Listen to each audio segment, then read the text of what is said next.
Were the cases loaded that backyard breaks ripped? I've seen all the statistical math, and I did not stay at a Holiday Inn last night. So I'm not going to hit you this with numbers, but I'm hitting you this with logic, reason, and some common sense. Yes, they were loaded. You know why I know that? Because I think the burden is on you, the manufacturer, to prove that it wasn't. If Virginia hit the mega millions 7 times in a row with the biggest jackpot in the same county, a lot of people would be suspicious, wouldn't they? I look at it the same way, guys. Now, the question is why and who had the ability to do this? We're going to get into that in this video. So sit back and let's talk a little bit more. Before you go any further, I'm sure you're asking, Ziggy, why is there no shirt on? Look, I want to share with you also a little sneak peek. I'm not going to share the video today, but just got off the scene filming for our OnlyFans retail breaks. Everyone gets screwed. Coming soon. It's going to be awesome, guys. And you guys are really going to love it. It takes 2 things I think most of us love, right? And just mushes them together. More coming. Now let's look back at that backyard breaks loaded cases. Shirt is back on. We're ready to go, guys. Check. I rooted your girlfriend's box, and I didn't use a Trojan. One of my favorite shirts, and very, very pertinent to today's discussion. Look, guys, like I said before, what I'm here to talk about is this whole backyard breaks loaded case, numbers and math. I've seen everything. I saw a great conversation or a video from Pancake Analytics. I've seen Eric's breakdown, Triple Crowns. Look, I'm not a math guy. I do have a math minor, but that's not what I'm talking to you about. I'm just talking about but just some obvious things. I mentioned before, if we look at other patterns and other activities, the lotto. The reason the lotto doesn't have the same person win the same time, even though mathematically, probability, there's a chance it happened, and maybe it would happen one day. If it did happen, we believe in the system because it's regulated, it's audited, and it's managed. Okay, that is not the case by sports cards. Okay, we don't know how these cases make. We're speculating. I hear some are hand packed, some are not. Well, I can tell you this: sports card dad's right on. Ocean's 11 style. That's exactly how I would do it. Social engineering, the easy way to get this done. Right, hacking someone's computer, getting access to distribution of what cards were made, how many cases were made, what the order, like for example, are the one-of-ones or the logo man made first in the print run, are they made at the end? Knowing this stuff gives me enough information to create probabilities that I can create very, very favorable conditions to send loaded packs in the right direction. I'll leave it at that. You out there, manufacturers, prove to me I'm wrong. And again, let me say this, guys. What's going on here is great. I really don't care. I think there's a lot of funny things going on. There's like a lot of people are playing chess again, and some people are playing checkers. And what I mean by that is, look, what backyard breaks did, who cares? Really, no one cares. It does shake confidence, and we want to know about it, create a story. But what's more important, it's bringing us together as a community to think about how we solve these problems, right? Now, I know people aren't going to want to hear this, but sometimes when there's enough money involved, enough opportunity, you need a regulator, you need a third party, you need an auditor to come in. Now, let me share a little piece of information with you. A couple other pieces, guys. I heard them talk a lot on Saturday or Friday night's video about backyard breaks. These guys are smart young men. I listened to their interview on Lucas Tigers and Bronze. It's the only interview I've seen that these guys did. And it was a very business conversation, like talked about how they started. They were doing other things in social media. They saw an opportunity to take what they knew in social media and marketing and leverage that in sports card. They're not sports cards guys. I mean, that's fair. They're young guys who like sports. That's a huge demographic. And they've been able to expand that and they're growing that. And I'm even going here. I don't know if they're good or bad. I will say this. You're underestimating them if you think they're just a bunch of kids who got lucky, right? They bought $40 million of product. Somebody's back, giving them a bunch of money in the back end. Don't know that. But what I will share with you, another great breaker, and I say great in the sense, another one had great success, is Little Pullman. Now, let me also disclose, I have not used either of these breakers, Pullman or backyard breaks. And I am into breaking, but I have not broken, and I'll also say, I haven't broken in over a year or so. I mentioned Little Pullman because I was one of those people who used to sit on the outside watching breaks and thinking to myself, this is a loaded game because allocations are what controls breaking. Platinum breaks, Leighton, Jaspys, these guys have allocations, which lets them control the market. Now, I'm not going to sit here and make accusations. It's just that allocation gives people a lot of power. When you give a product to somebody like National Treasures at $500 a box, and in the market it can sell for, let's say $2,000, and I'm being conservative. That's a lot of power they use. And this allocation greed is what has fueled all these breakers. Now, I didn't think you could break that wall. I thought you had to have allocation to be a breaker. Little Pullman and backyard breaks came out of nowhere in the last 2 years, and they had to start with nothing before they started getting allocation. And once you have money, you can start buying in allocations. And if you're smart, maybe you're buying businesses, right? I have another friend of mine, again, not to use names. He's a major sports car guy, runs brakes. He has a few breakers he supports. There's a lot of smart people in this world that I think we just underestimating. And I think we demonize them as well. And we say, oh, the breakers are bad and all this stuff. My point again to this is that Backyard Brakes is smart. They're running a good business. I love the fact they put the I Love Sports Card Radio up. I love the fact they did the commercial. If all the big hits are coming, you should ask yourself why you're not here. This is phenomenal. This is genius. I would love to talk to the guys. If you watch this video, guys, I've reached out to you several times on IG. I'm not a nut. I'm not going to grill you. I'd like to learn more about your business.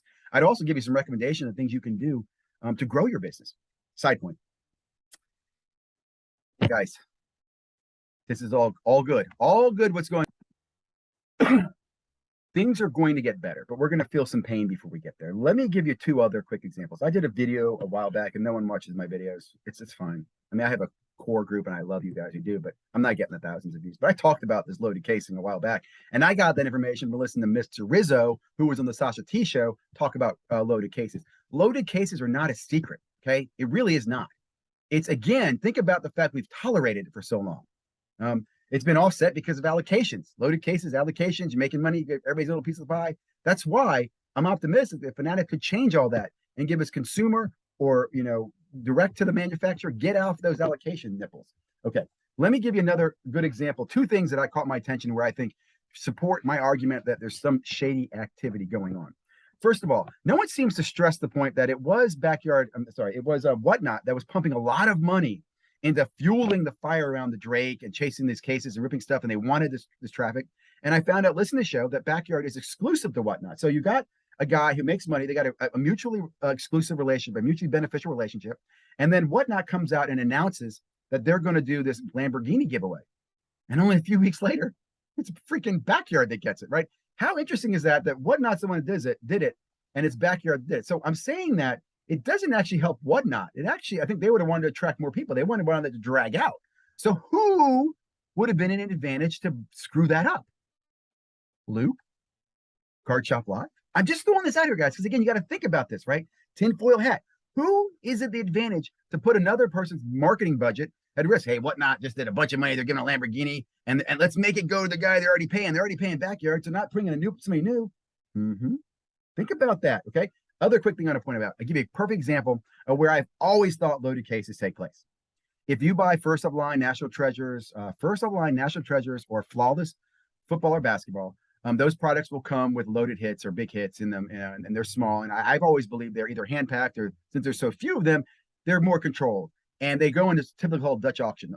So in the Dutch auction, when price starts, let's say $10,000 for a box, and it come down to say $2,000, I always felt like anybody who buys at $10,000 is getting a box from the pallet that has the 101 on it. Tell me I'm wrong. I mean, again, how is that not possible? Like, if I'm Panini, I'm like, the dude just paid $30,000, get him one of the good ones. The guy who waits at the bottom, who gets in at like $1,000, I'm like, dude, just give him one of the random ones. That cheap guy came in, I'm not giving him one. He's gonna flip it, Give it. Tell me that doesn't happen. And again, until you have a third party auditing things like this first offline distribution, the way products are packed and shipped. Yes, it's all shady, guys. It's all corrupt. Again, the burden is on them to prove that it isn't. We should know that. We should kind of know better, right? I have another quick note here. The other thing I wanted to mention, competition. If I'm the competition, right, why are you not doing like a lightning strikes video where it's like, dude, there's no way Backyard Brakes can hit anything good anymore. They pulled out their luck. Statistically, they're never going to hit another big shot card again. Panini's not going to let them win a big card again. You guys should come to me. Like, there should be some reverse marketing in this. Don't you guys think? Like, I will say this. The big breakers, guys, I think are kind of lazy. I think you guys got a little content in the last few years. You had your allocations. You had your whales. You're like, well, I've got, and you saw prices going up. You're like, ho, ho, ho. They're paying $5,000 for a box of NT. I got 10 boxes allocated. Ho, ho, ho. They got fat and happy. You know what I'm saying? Where these new breakers got it creative. I'll say this. I hear people all the time say, I don't know why you watch Backyard Brakes. Dude, I watch them because they make me laugh. I'm not even in the breaks. They're funny. They're entertaining. I can't explain it. If I was going to buy into a break, probably would not be theirs, right? I'm pretty specific on where I'm going to buy my breaks, but I'm not going to sit here and knock them for like they're terrible. I don't know. They're bad for the hobby. In fact, I think they've done more positive things for the hobby than say other breakers have, without using any names. You guys do some thoughts on your own. You tell me. But I'll tell you, here's what I'd say. I think the whole problem with us being fearful about breakers and breakers getting loaded cases and stuff like that will go away in the future. I was listening to Sports Card Live. Jeremy had, I think it was Warren on there from Mint 10 talking about investor money. I'm going to do a separate video on investor money later on. But two things he said about investing money. And one of them was, I want to say the legality around breaking and gambling, that those laws have to be tightened up. And I'll just point out right now, I don't know of any national gaming organization or regulator, right? I think every gambling is done at the state level. Although if you look at sports cards, they're distributed across all 50 states, and there's no argument on how they're distributed.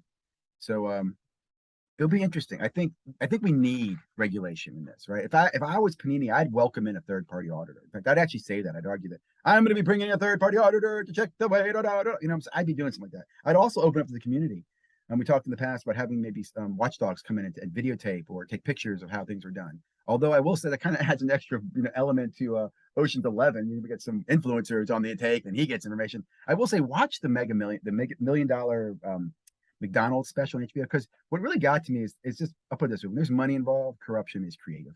It really is. It's creative. So I hope this video made sense. Hope you guys enjoyed it. I want to quickly do a thing. I want to thank Sports Card Radio for what they did. They shouted out, well, they didn't shout me out, but they did send me a link on Friday night and asked me to join. I was not able to join. I did listen. I think I said it earlier, all 8 hours of their video. Learned a lot of stuff. At the end, what I really liked is that Brian Gray came on board. And I agree with Brian. As a manufacturer, there's no way they're hanky-panky, and I don't like the there's no way hanky-panky happened if you're a manufacturer. But what I loved about this, again, chess checkers, is the fact you have Brian Gray and you have Sports Card Radio, two people who catch our attention in the community coming together for a common goal. Right? I'd like to see more of that in the hobby. Let's come together to make the hobby a better place. I'll also leave you on one other quick thought. Don't you wish we kind of tracked the hits of products when they're ripped and what's in it? And, the kind of hit tracker type of thing. I think that would help a lot too. Visibility, transparency is so important to making this hobby a better place. So, yes, there was hanky-panky. How do I say I don't like Google hanky-panky? Hanky-panky is a 70s, 80s term for lovemaking. It's like a little hanky-panky after the kids go to bed. And wife's like, yeah, honey, it's a little hanky. So I like the word hanky-panky, but we in the hobby have just made hanky-panky a bad word, man. Let's go back to shady ass. Have a great day, guys. Thank you.